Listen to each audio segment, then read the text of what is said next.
Congress created the Fed in 1913 to help promote a safe and sound monetary and financial system for our nation.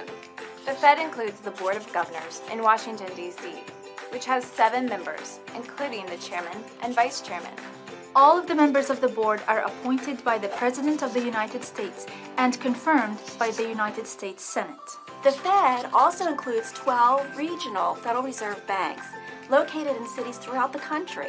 The reserve banks serve as the central bank's operating arms and also gather economic information from all over the country to help the Fed both monitor the economy and get the broad input necessary to develop and implement effective U.S. monetary policy.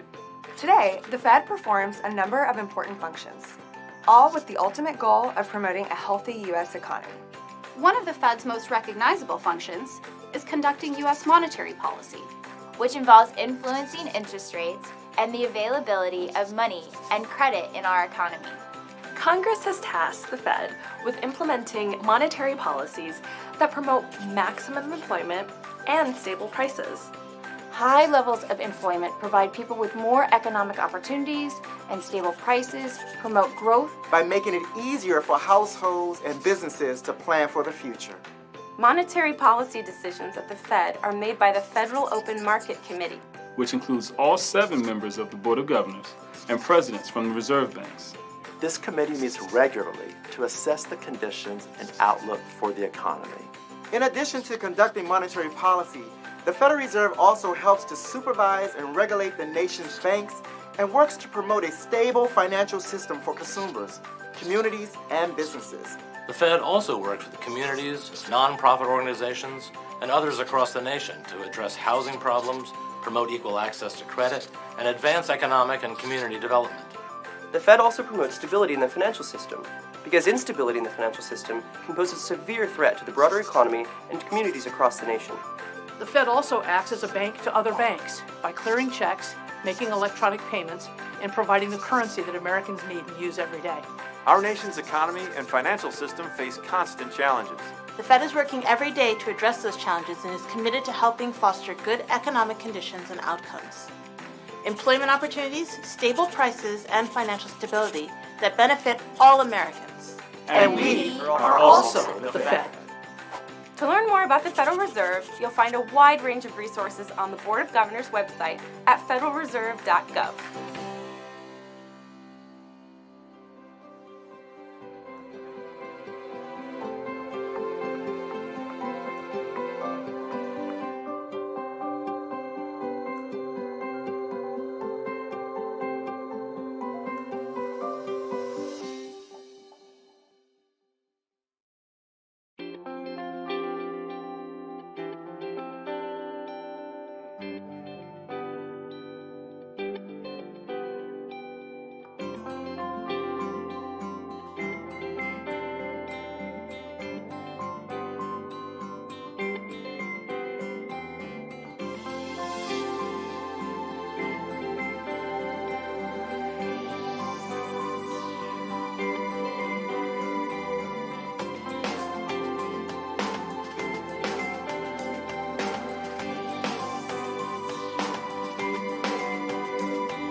The Federal Reserve System works every day to support a growing and stable U.S. economy. Across the United States, the Federal Reserve, through its Federal Reserve Education Program, also helps people understand how the economy works, so consumers have the tools to make sound financial decisions. Through this education program, teachers have access to classroom-ready online resources for students from kindergarten to college, videos, classroom lessons, online education, publications, and more. These resources are all free for educators to use in their lesson plans, or as they see fit. Many of the Federal Reserve System's regional reserve banks, located in 12 districts across the nation, also offer in-person and online professional development that allows educators to deepen their knowledge and hone their craft when it comes to economics, personal finance, and more. Students, too, can take advantage of in-person opportunities by taking tours of exhibits in many of the 12 Federal Reserve banks around the country. Whether a student visits with their family or a school group, they get an in-depth look at how the Federal Reserve works to promote a healthy, sustainable U.S. economy.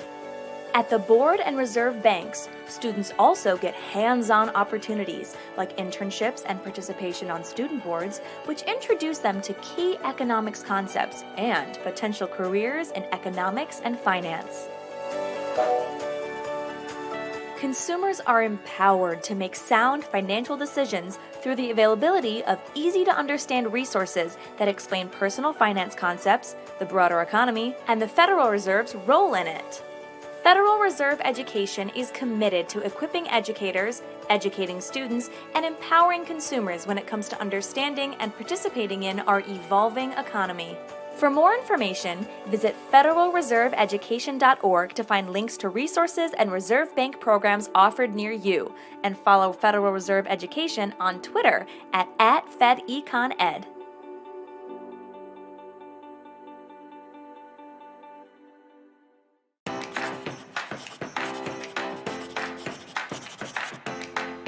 What is the Fed? So what is the Fed? What is the Fed? What is the Fed? The Federal Reserve, often referred to as the Fed, is the central bank of the United States. Congress created the Fed in 1913 to help promote a safe and sound monetary and financial system for our nation.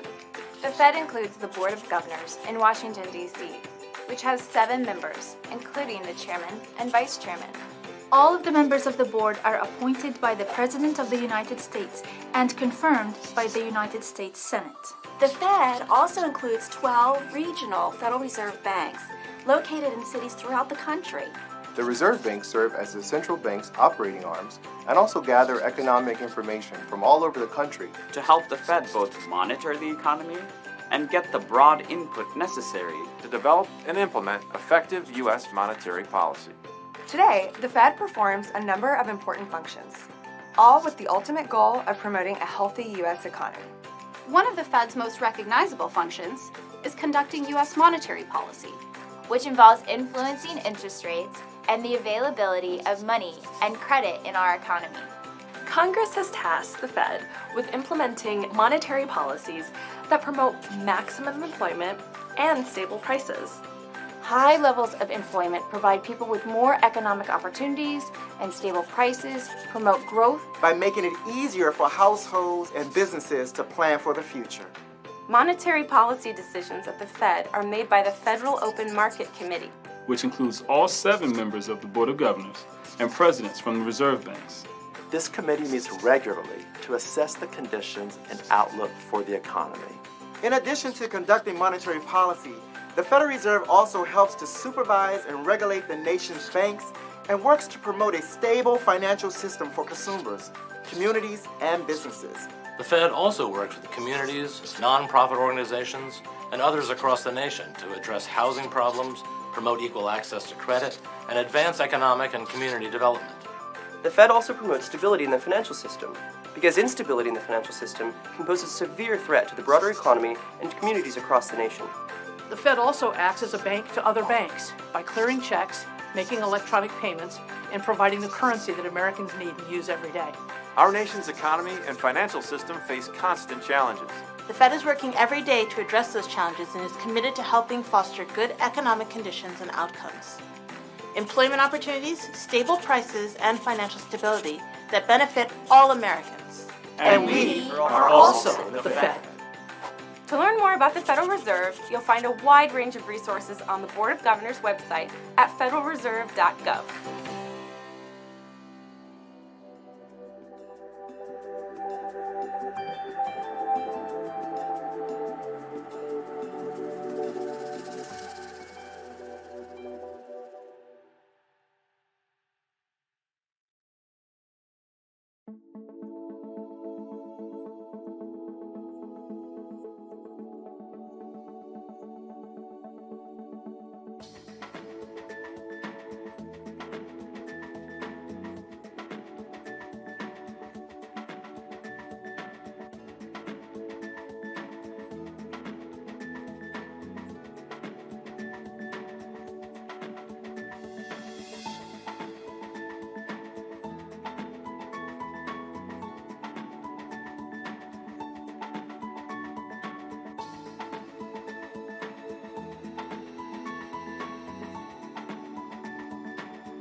Good afternoon. I want to begin by acknowledging the tremendous hardship the Ukrainian people are suffering as a result of Russia's invasion. The human toll is tragic. The financial and economic implications for the global economy and the U.S. economy are highly uncertain. At the Federal Reserve, we are strongly committed to achieving the monetary policy goals that Congress has given us: maximum employment and price stability. Today, in support of these goals, the FOMC raised its policy interest rate by 1/4 percentage point. The economy is very strong, and against the backdrop of an extremely tight labor market and high inflation, the committee anticipates that ongoing increases in the target range for the federal funds rate will be appropriate. In addition, we expect to begin reducing the size of our balance sheet at a coming meeting. Economic activity expanded at a robust 5.5% pace last year, reflecting progress on vaccinations and the reopening of the economy, fiscal and monetary policy support, and the healthy financial positions of households and businesses. The rapid spread of the Omicron variant led to some slowing in economic activity early this year, but cases have declined sharply since mid-January, and the slowdown seems to have been mild and brief. Although the invasion of Ukraine and related events represent a downside risk to the outlook for economic activity, FOMC participants continue to foresee solid growth. As shown in our summary of economic projections, the median projection for real GDP growth stands at 2.8% this year, 2.2% next year, and 2% in 2024. The labor market has continued to strengthen and is extremely tight. Over the first 2 months of the year, employment rose by more than 1 million jobs.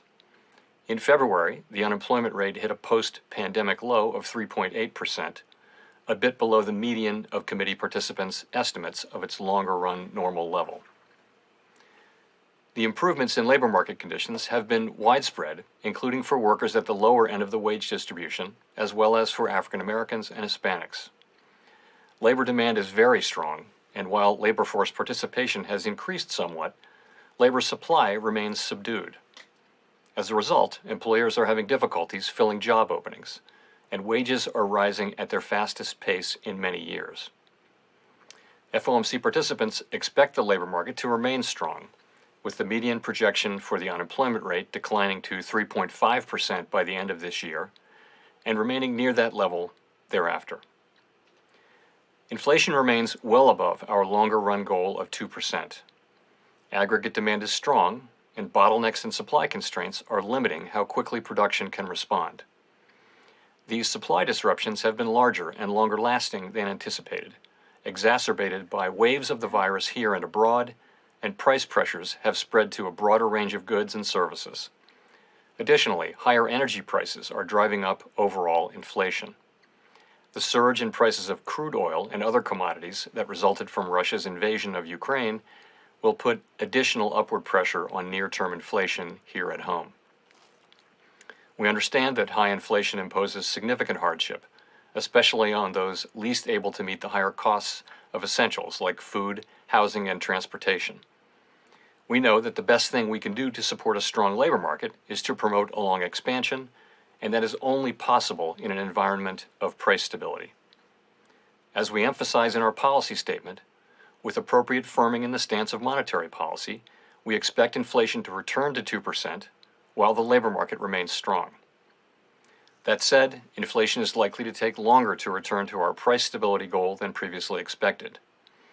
The median inflation projection of FOMC participants is 4.3% this year, and falls to 2.7% next year and 2.3% in 2024. This trajectory is notably higher than projected in December, and participants continue to see risks as weighted to the upside. The Fed's monetary policy actions have been guided by our mandate to promote maximum employment and stable prices for the American people. Our policy has been adapting to the evolving economic environment, and it will continue to do so. As I noted, the committee raised the target range for the federal funds rate by 1/4 percentage point and anticipates that ongoing increases in the target range will be appropriate. The median projection for the appropriate level of the federal funds rate is 1.9% at the end of this year, a full percentage point higher than projected in December. Over the following 2 years, the median projection is 2.8%, somewhat higher than the median estimate of its longer-run value. Of course, these projections do not represent a committee decision or plan, and no one knows with any certainty where the economy will be a year or more from now. Reducing the size of our balance sheet will also play an important role in firming the stance of monetary policy. At our meeting that wrapped up today, the committee made good progress on a plan for reducing our securities holdings, and we expect to announce the beginning of balance sheet reduction at a coming meeting. In making decisions about interest rates and the balance sheet, we will be mindful of the broader context in markets and in the economy, and we will use our tools to support financial and macroeconomic stability. As we noted in our policy statement, the implications of Russia's invasion of Ukraine for the U.S. economy are highly uncertain. In addition to the direct effects from higher global oil and commodity prices, the invasion and related events may restrain economic activity abroad and further disrupt supply chains, which would create spillovers to the U.S. economy through trade and other channels. The volatility in the financial markets, particularly if sustained, could also act to tighten credit conditions and affect the real economy. Making appropriate monetary policy in this environment requires a recognition that the economy often evolves in unexpected ways. We will need to be nimble in responding to incoming data and the evolving outlook. And we will strive to avoid adding uncertainty to what is already an extraordinarily challenging and uncertain moment. We are attentive to the risks of potential further upward pressure on inflation and inflation expectations. The committee is determined to take the measures necessary to restore price stability. The American economy is very strong and well positioned to handle tighter monetary policy. To conclude, we understand that our actions affect communities, families, and businesses across the country. Everything we do is in service to our public mission. We at the Fed will do everything we can to achieve our maximum employment and price stability goals. Thank you. I look forward to your questions. Thank you. Let's go to Gina at the New York Times. Hi, Chair Powell. Thank you so much for taking our questions. I wonder if you could detail your thinking a little bit about how you're considering the risks of going too fast and potentially tipping the economy into recession, and how you're weighing those risks against the possibility of going too slowly, allowing inflation to become embedded and kind of getting behind the curve. So, I guess I would start by saying that, in my view, the probability of a recession within the next year is not particularly elevated. And why do I say that? Aggregate demand is currently strong, and most forecasters expect it to remain so. If you look at the labor market, also very strong, conditions are tight, and payroll job growth is continuing at very high levels. Household and business balance sheets are strong.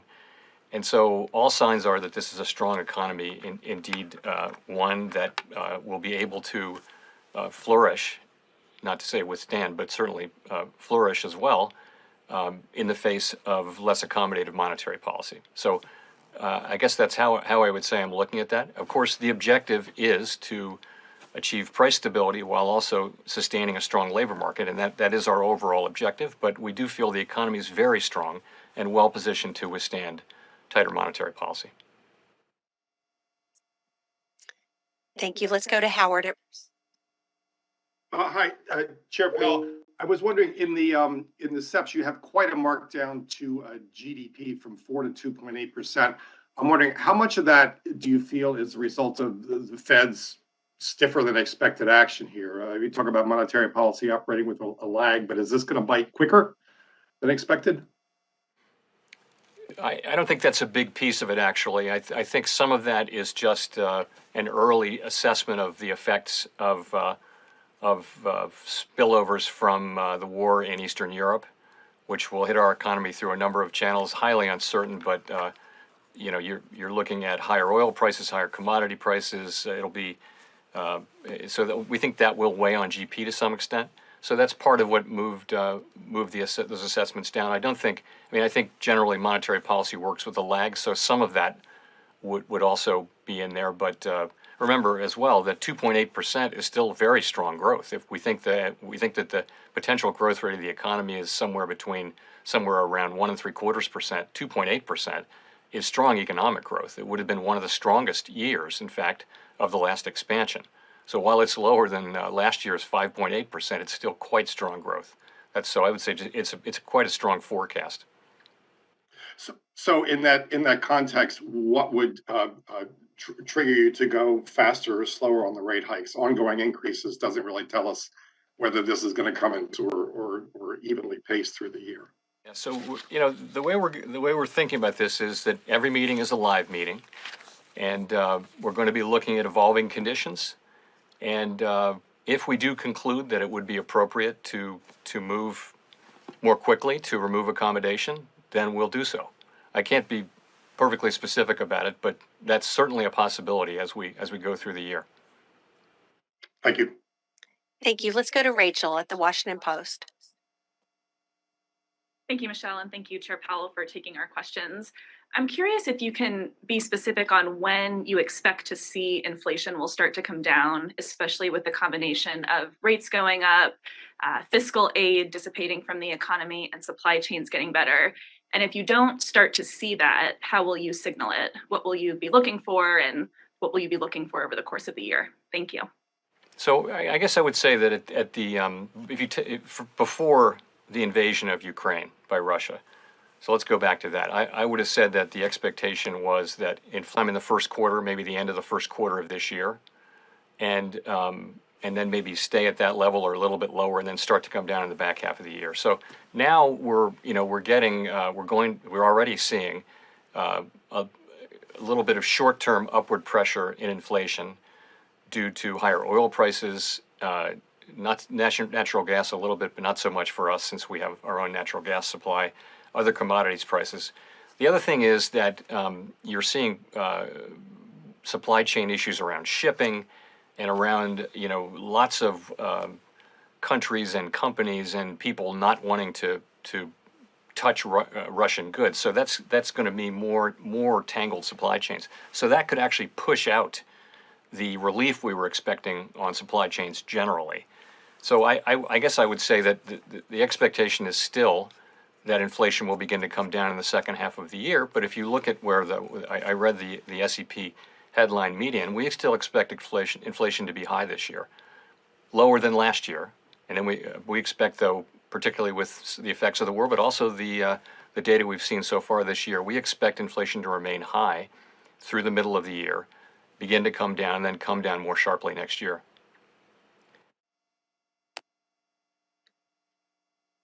Let's go to Nick at the Wall Street Journal. Nick Timmeros of the Wall Street Journal. Chair Powell, over the last 6 months, the Fed has shifted its policy stance quite a bit. 6 months ago, you were still buying assets. Most officials weren't projecting any interest rate increases this year. And yet, despite the shift over the last 6 months, real rates are as negative today as they were then. So how concerned are you that further inflation surprises will offset the effects of recent policy firming by leading real rates to stay at levels that do not actually provide much restraint to the economy? Thanks. So that's one of many ways of capturing the situation, which is that the committee really does understand that the time for rate increases and for shrinking the balance sheet has come. And I would just say, I would go back to the economy is very strong. As I mentioned, tremendous momentum in the labor market. We expect growth to continue. It's clearly time to raise interest rates and begin the balance sheet shrinkage. And I just wanted to say that as I looked around the table at today's meeting, I saw a committee that's acutely aware of the need to return the economy to price stability and determined to use our tools to do exactly that. You couched it in terms of real rates. I would say if you look at the SEP, you've got people getting close to or even above, in many cases, their estimate of the longer run neutral rate. So I understand that doesn't do it for real rates, but if you go out a year or two, many people are in their forecasts are having tight policy from a real interest rate standpoint. So that's something that we're focused on. Of course, it's a highly uncertain environment, and we don't know what's going to happen, but we do know that we're going to deploy our tools to achieve our goals, and that includes the price stability goal. Let's go to Victoria at Politico. Hi, Chair Powell. So, looking at the summary of economic projections, you all have inflation coming down over the course of the year to 4.3%. And then you also have rates going up to what appears to still be below roughly what would be estimated to be the neutral rate, although I know that's a little bit uncertain. So I was just wondering, how much of inflation coming down do you see as actually being as a result of the Fed itself raising rates? And then also, if I could just ask, given that Sarah Bloom Raskin withdrew her nomination, what do you expect to do with the regulatory portfolio? Do you expect to assign a governor in charge of that? Okay. So sorry. Tell me again your first question. My first question is, how much do you expect inflation to come down as a direct result of the Fed's actions? Okay, so part of inflation coming down at the very beginning is clearly to do with factors other than our policy, and those would include potentially the supply chains getting a little bit better. Certainly, base effects. You're lapping, as you know, when you look at a 12-month trailing window, you're lapping very high inflation in March, April, May, June of last year. So there should be some effects from that in the 12-month picture. Really, what we're looking for though is month by month inflation coming down, and so it's really it's all the things we've been talking about, that really haven't helped much, including the shift away from goods and back to services, including supply chains getting better, including labor force participation, all those things that have been sticky and is the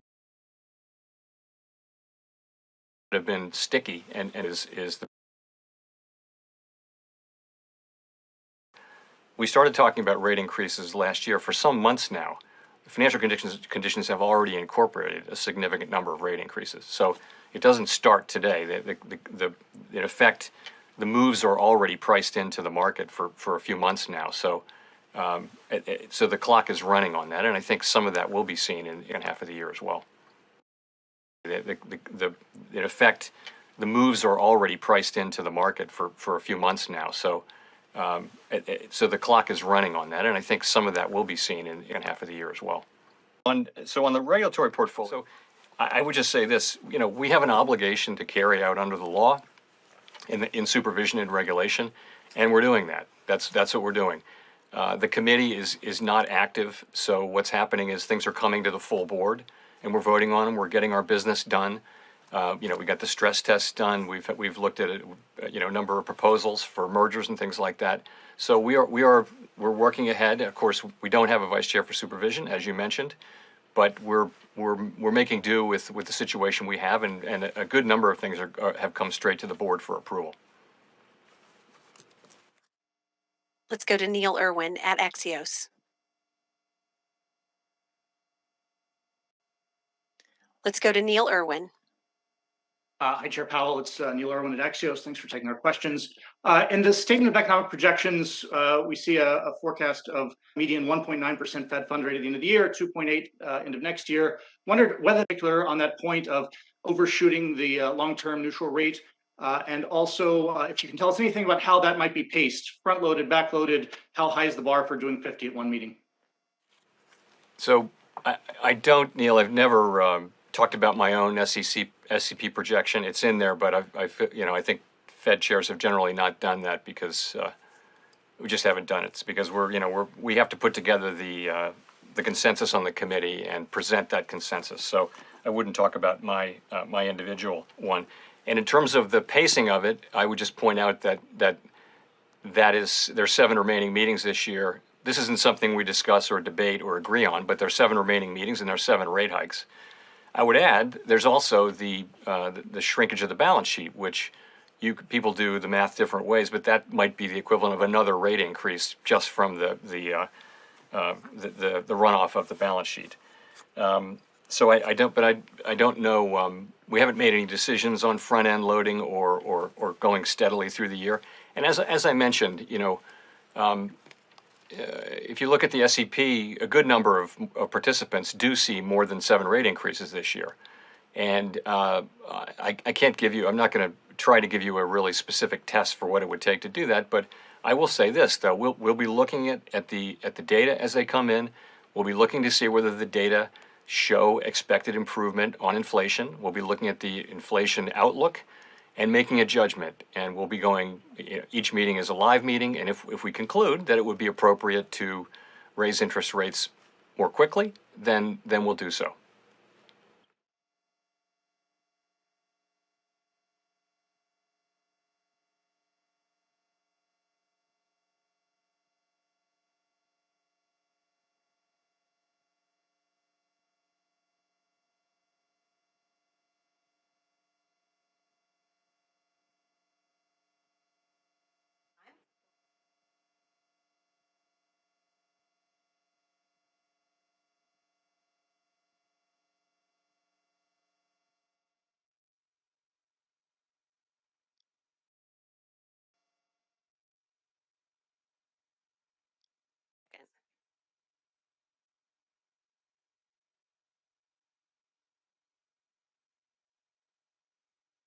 Okay, we're going to try one more time. Colby Smith at the FT.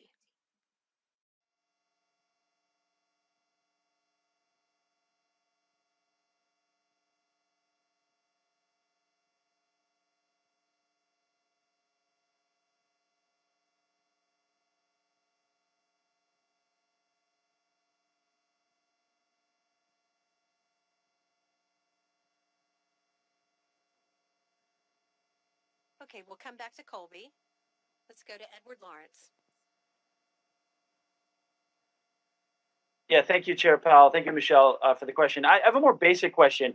The last time the CPI inflation, I know you look at PCE, but CPI inflation was as high as it is was July of 1981 when the effective federal funds rate was 19.2%.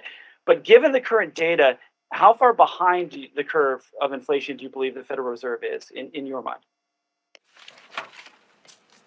So I just would say a couple of things.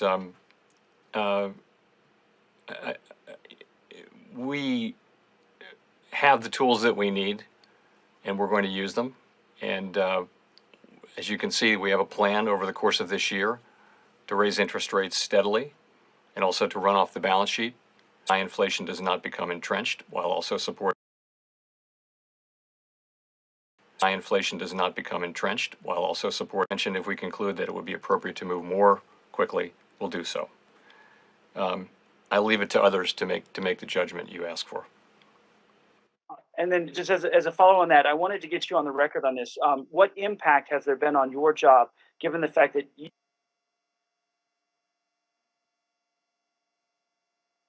We lost you in the middle of the question.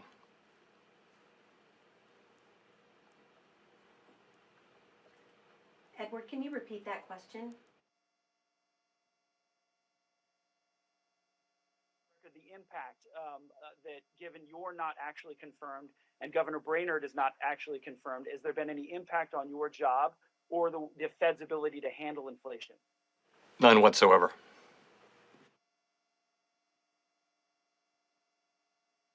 Let's go to Colby Smith at the FT. Thank you, Michelle. Chair Powell, how concerned is the committee about the notable pickup in services inflation, which is perhaps less likely to self-correct? And to what extent does it alter both the committee's long-term inflation expectations will not de-anchor in the coming months, as well as the balance of risks that the Fed may need to raise interest rates further above neutral than indicated in the dot plot? Thank you. Thank you. So, of course, that's something we're watching report by report, and we noticed it in the last meeting, and it's part of the overall picture. We have expected services inflation to move back up to where it was, and that's part of what's happening is, in the case of some services, prices are still getting back up to where they were before the crisis. In other cases, it's pretty clear that inflation has spread more broadly across services, and yes, that is concerning. In the meanwhile, we see some progress on the goods side, but really in this latest report, it was confined to vehicles, which is admittedly a large category. So, as I mentioned, the committee acutely feels its obligation to move to make sure that we restore price stability, and is determined to use its tools to do so. Thank you. Let's go to Steve Leisman at CNBC. Thank you. Thank you. Let's go to Steve Leisman at CNBC. I wonder if you could help me understand the kind of logic, if there is one, inside the SCP here. Uh, as I look at the median forecast, for example, for unemployment, it runs for the 3-year window below the rate, the long run, or call it the neutral rate, so the economy still runs hot. And that is all true in a regime when you run, at least for 2 years, the funds rate above the long run rate. So I guess my question is this: are you not give a forecast here that essentially suggests you will be continuing to run further behind the curve and never really get in front of inflation because the economy will continue to run hot? And kind of on a related issue, you said earlier, inflation will take longer to return to price stability than we had originally expected. Isn't that a choice you're making? And if so, why are you making that choice to let inflation run above price stability longer than you'd like? Right. So our if you look, first of all, there is no, you're looking at medians, but understand that there's no, it's not something we voted on. It's not a plan. But if you look, people do have their by the end of this year, broadly, people are at or close to, or in some cases above, their estimates of longer run neutral interest rate. Okay, so that should stop pushing, that should, in other words, that should be a removal of accommodation for monetary policy, basically. At the same time, we will have done significant balance sheet runoff, and you can think of that as further. In the next year, and just looking at the median, you're now above above the what people estimate to be the longer run median. So and also in many people's forecasts, that actually amounts to tight policy in real rates as well. So why does unemployment remain at 3.5%? I mean, a couple points. One is the connection between in the economy we had before the pandemic, the connection between inflation and the level of the unemployment rate was not very tight. But this is clearly what this is an expectation that really it amounts to that the idea that wage increases, which are now running above the level that would be consistent over the long run with 2% inflation, will move back down to levels which are still very attractive, full economy full employment kind of wages, but not to a point where they're pushing up inflation anymore. And as I mentioned, there are a lot of factors causing inflation to come down. And the reality is there are many moving pieces, and we don't know what will actually happen. But no matter what happens, this is a committee that is determined to use its tools to make sure that higher inflation does not become entrenched. And so we are determined on that front, and we'll deal with what comes. This is a modal or most likely expectation, but we'll deal with what comes, whether it's better or worse.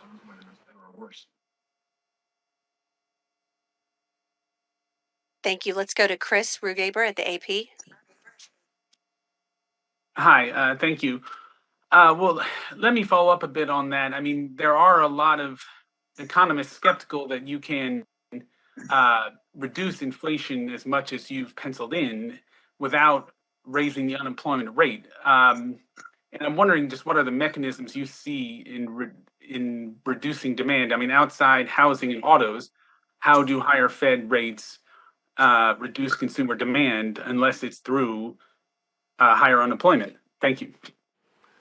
Well, if you take a look at today's labor market, what you have is 1.7 plus job openings for every unemployed person.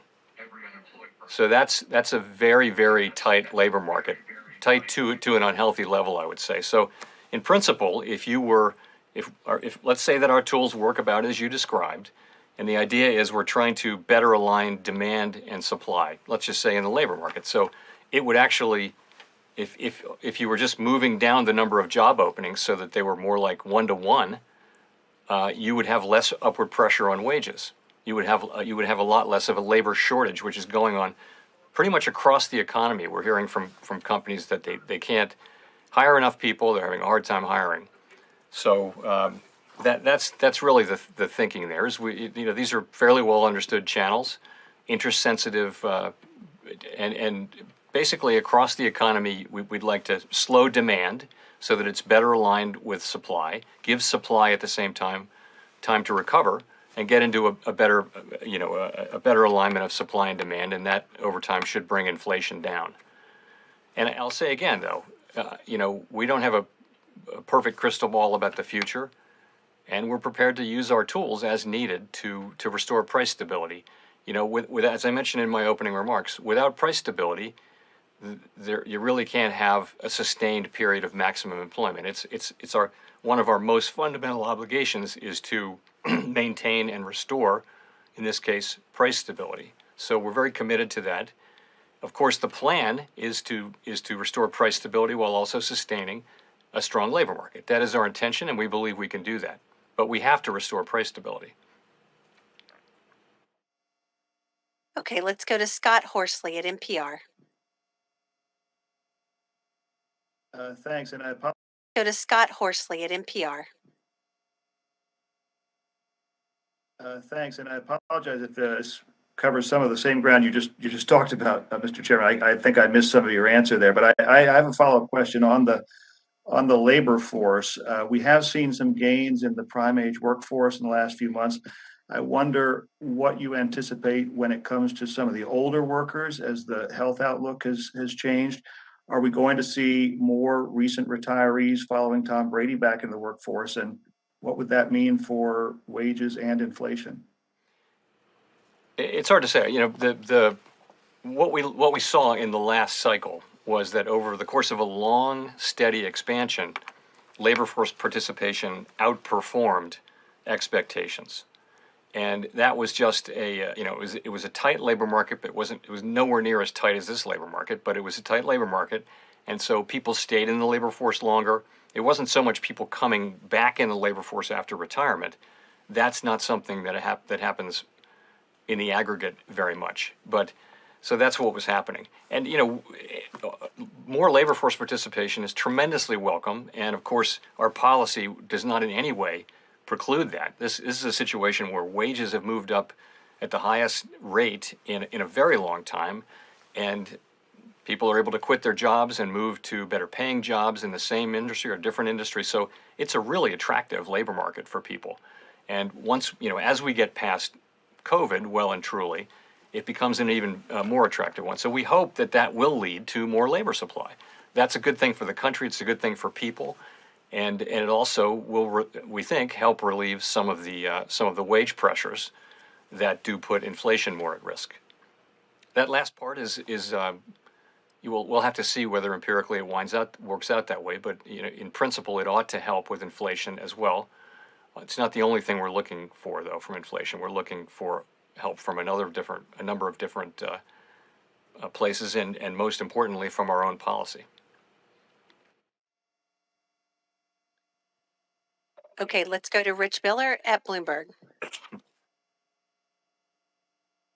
Thank you, Michelle, and thank you, Chair Powell. I'm sorry, I'm having some communication problems, so I've missed some of the stuff you've said in my if this has been asked. Since the FOMC met last January, a lot, and even further today, dollar is up. Is that welcome? And would you like to see more in order to achieve your goals? Thank you. So as you know, policy works through financial conditions. That's how it reaches the real economy, by just the mechanisms you mentioned. And remember that the financial conditions we had for the last couple of years were a function not only of very aggressive and appropriately so fiscal policy, but also highly accommodative monetary policy.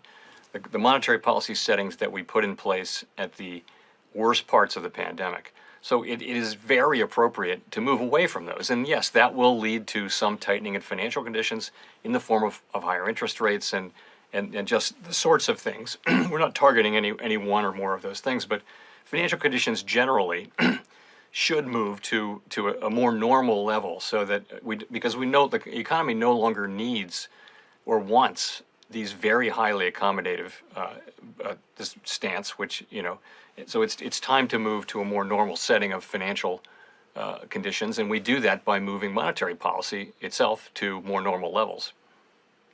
when you say move to a more normal setting for financial conditions, that suggests to me that you want financial conditions to tighten further from where we are now. Am I drawing the right inference from that? Well, yes. So I would say we look at a broad range of financial conditions, and of course, when we tighten monetary policy, we do expect that they will adjust in sync over time with monetary policy. It's not any particular financial condition, but a broad range of financial conditions. They will reflect, to some extent, they reflect any number of things. But yes, we need our policy to transmit to the real economy, and it does so through financial conditions, which means as we tighten policy or remove accommodation so that it's at least less accommodative, that broader financial conditions will also be less accommodative. Thank you. Just a little housekeeping note. Those of you in this call may be having some tech issues. If so, I understand the broadcast is coming through clearly on www.federalreserve.gov. So you might go there for the audio. And now we'll go to www.federalreserve.gov. So you might go there for the audio. And now we'll go. Hi, Chair Powell. I wanted to ask about the balance sheet discussion you've had at this meeting. Can you give us any more details? Did you discuss whether to cap runoffs or whether to increase those caps over what period, if there were any details? Yes, thank you for asking. So at our meeting today and yesterday, we made excellent progress toward agreeing on the parameters of a plan to shrink the balance sheet. And I'd say we're now in a position to finalize and implement that plan so that we're actually beginning runoff at a coming meeting, and that could come as soon as our next meeting in May. That's not a decision that we've made, but I would say that that's how well our discussions went in the last 2 days. So a couple things just to add. We'll be mindful of the broader financial and economic context when we make the decision on timing, and we always want to use our tools to support macroeconomic and financial stability. We want to avoid adding uncertainty to what's a highly uncertain situation already. So all of that will go into the thinking of the timing around this. In terms of I would say this. I don't want to get too much into the details because we're literally just finalizing them. But the framework is going to look very familiar to people who are familiar with the last time we did this. But it'll be faster than the last time, and of course it's much sooner in the cycle than last time. But it will look familiar to you, and I would also say that I'm sure there'll be a more detailed discussion of our in the minutes to our meeting that come out in 3 weeks, where I expect that it will lay out pretty much the parameters of what we're looking at, which I think will look quite familiar. Thank you. Let's go to Michael McKee at Bloomberg TV. Mr. Chairman, since September of 2020, you've been operating on a monetary policy framework that let the economy run hot to bring unemployment down.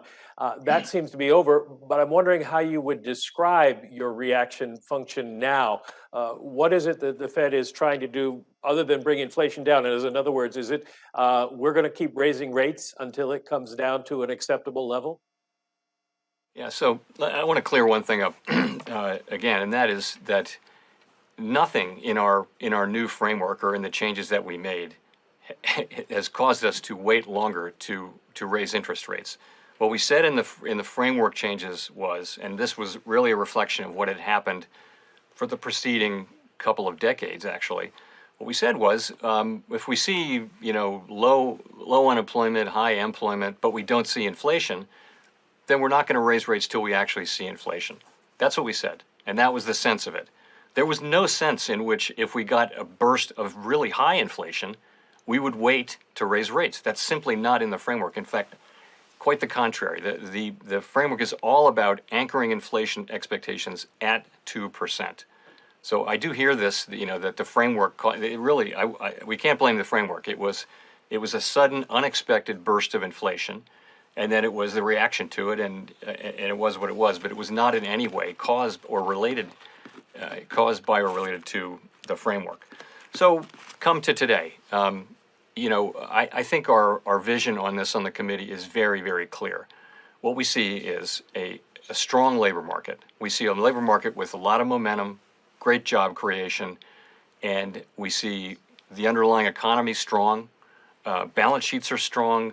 Yes, there are threats to growth from what's going on in Eastern Europe, but nonetheless, in the base case, there's a pretty broad expectation of strong growth.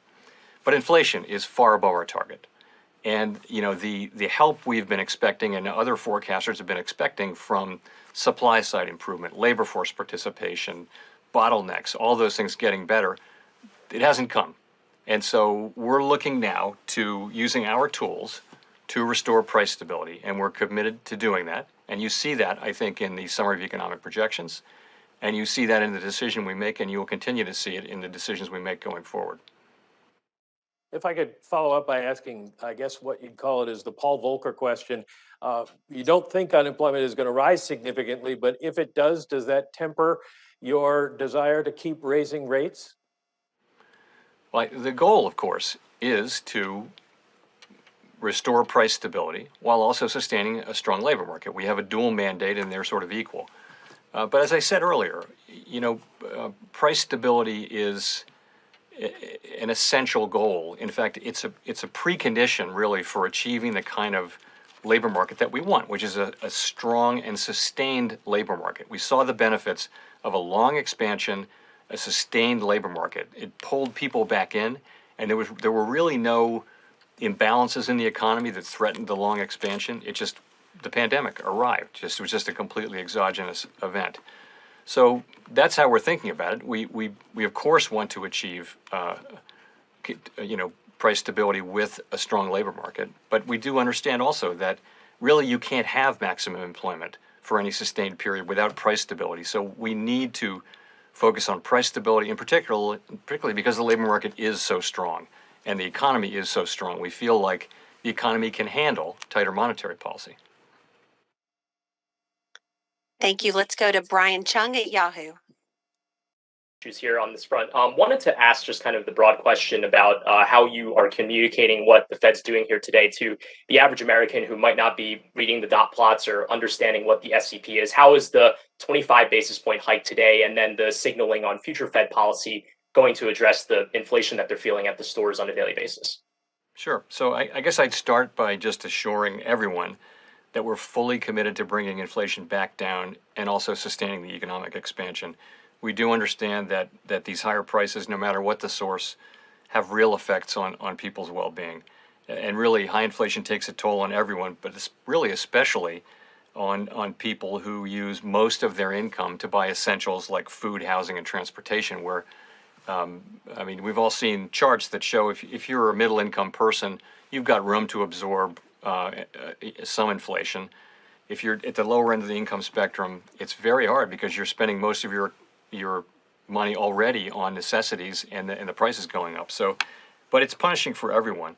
So it has been a difficult time for the economy, but we do anticipate that inflation will move back down, as I mentioned earlier. It may take longer than we like, but I'm confident that we'll use our tools to bring inflation down. And you ask about rates. So the way that works, I would explain, is as we raise interest rates, that should gradually slow down demand for the interest-sensitive parts of the economy. And so what we would see is demand slowing down, but just enough so that it's better matched with supply, and that will bring inflation down over time. That's our plan. Thank you. Let's go to Jolene Kent at NBC News. Hi, Chair Powell. Thank you so much for taking my question and doing this today. My question is a follow-up to what Brian just asked. What is your message to consumers out there who can no longer afford the basics due to this high inflation? Well, that is, yes, indeed. I mean, as I just said, I think we do understand very much, and we very much take to heart that it's our obligation to restore price stability. And we've had price stability for a very long time and maybe come to take it for granted, but now we see the pain. I'm old enough to remember what very high inflation was like. And, we're strongly committed as a committee to not allowing this higher inflation to become entrenched and to use our tools to bring inflation back down to more normal levels, which our target is 2% inflation. So we will do that, and I just would want people to understand that. But the way we do that is by raising interest rates and by shrinking our balance sheet, and so financial conditions will become at the margin less supportive of various kinds of economic activity. That will slow the economy while also allowing the labor market to remain very strong. And the good news is the economy and the labor market are quite strong, and that means the economy, we think, can handle interest rate increases. And as a quick follow-up to that, obviously the Federal Reserve walking this very complicated fine line, trying to avoid a recession. For the consumers out there who are worried about their jobs in a possible recession, what do you say to that? Well, I say that our intention is to bring inflation back down to 2% while still sustaining a strong labor market, and that the economy is very strong. If you look at where forecasts are, people are forecasting growth that's strong within the context of U.S. potential economic output. And we expect that to continue. And to the extent the data come in different, then of course our policy will adapt. But we do believe that our policy is the appropriate one for this forecast, and we believe that we can bring down inflation.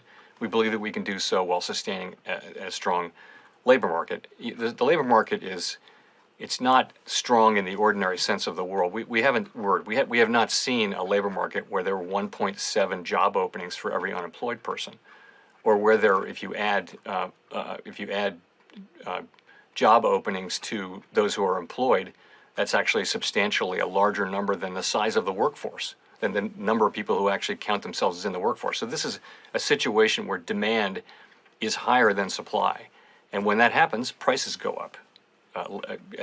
So we need to use our tools to move supply and demand back in. We don't think we need to do this alone. There will be other factors helping that happen, but we certainly are prepared to use our tools, and we will. Thank you. Thank you. Let's go to Simon at The Economist. Thank you, Michelle. Thank you, Chair Powell. Sorry to take you away from inflation for 1 minute. May I ask about the sanctions on Russia, and specifically the freezing of the central bank assets? Of course, that raises a similar risk for other sovereigns around the world and their biggest companies potentially. Any concerns about, in the long term, how this might affect the dollar's status as the preeminent global reserve currency? And in the past couple of weeks, have you had to deliver any kinds of reassurance to other central bankers around the world? Well, so of course, central bankers around the world are generally very, very in favor of all of these sanctions. But let me say this: sanctions are really the business of the elected government, and that's true everywhere. So the administration, the Treasury Department in particular, and other agencies, they create these sanctions. We're there to provide technical expertise, but they're not. It's not our decisions, so I'm reluctant to comment on sanctions really much because again they're not for us. We have a very specific mandate, and these are really the province of elected governments, as I mentioned. So I'd have to leave it at that. So, sorry. Thank you. Let's go to Nancy Marshall-Genzer at Marketplace. Hi, Chair Powell. Thanks for taking the question. You've been talking a lot about rising wages, which on the one hand is a great thing, but are we possibly seeing the beginning of a wage price spiral? So the way I would say it is this: we first of all, I would agree with the premise that wages moving up is a great thing. That's how the standard of living rises over time, and generally it's driven over long periods by rising productivity. But what we have now, if you look at these the wage increases that we have, we're blessed with a range of measures of wages that all measure different things. But right now they're all showing the same thing, which is that the increases, not the levels, but the increases are running at levels that are well above what would be consistent with 2% inflation, our goal, over time. And that may be, we don't know how persistent that phenomenon will be. It's very hard to say. And that's really, I think, the sense of your question about a wage price spiral is that something that's going to start happening and become entrenched in the system? We don't see that.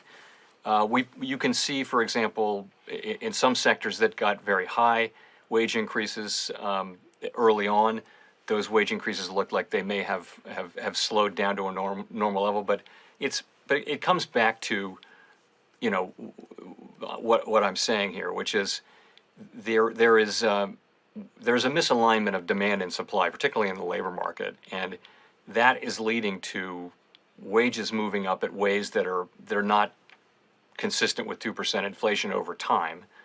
And so we need to use our tools to guide inflation back down to 2%. And that would be in the context of an extraordinarily strong labor market. We think this labor market can handle, as I mentioned, tighter monetary policy, and the overall economy can as well. But yes, wages are moving up faster than is consistent with 2% inflation. But it's good to see them moving up. But it wouldn't be sustainable over too long of a period to see them moving up that much higher. And that's because of this misalignment between supply and demand. We expect to get more labor supply.